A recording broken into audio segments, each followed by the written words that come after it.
இது தோல்விங்க. அரசு வேலை வந்து விஜய் விரும்புனா குடுக்கலாம் அப்படிங்கிறதெல்லாம் என்ன மாதிரியான நியாயம் அது?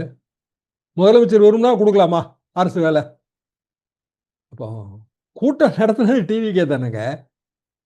டிவிகே நடத்தின கூட்டத்தில அது தப்பு இருக்கலாம். இல்ல உண்மையிலேயே அப்ப இருந்த போலீஸ் எக்ஸ் கவனக்குறைவு கூட இருக்கலாம். அதுக்குள்ளயும் நான் போகல. அதுவும் நீதிமன்றத்துக்கு உட்பட்ட விஷயம் தான். ஆனா, இவரா திடீர்னு தன்னிச்சையா ஒரு முடிவு எடுக்கும்போது, ஏதோ சர்வ அதிகாரமும் பெற்ற ஒரு பதவி. மாநில முதல்வர் என்பவர் கான்ஸ்டிடியூஷனுக்கு உட்பட்டவர். அது ஒரு கான்ஸ்டிடியூஷனல் போஸ்ட். அது சர்வ அதிகாரம் பெற்ற பதவின்னு நினைத்து அவரு அது ஒரு லார்கீஸ் மாதிரி. அதாவது ஒரு ராஜாவ வாழ்த்து நீங்க பாடுறீங்க. இந்தா புடிங்க பரிசு அப்படின்னு குடுக்குற மாரி. அத மாரி கொடை மாதிரி வந்து அரசு வேலைய குடுக்க முடியாது. காரணம் அதுல ஒவ்வொருத்தரோட வரியும் சம்பந்தப்பட்ட விஷயம்.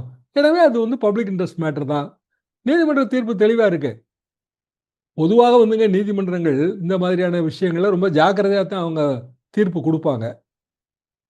அப்போ இது உச்சநீதிமன்றத்துக்கு போம்போது இன்னமும் தாவேகா அரசுக்கு கூட்டு விழுவும் தான் நான் நெனைக்கிறேன்.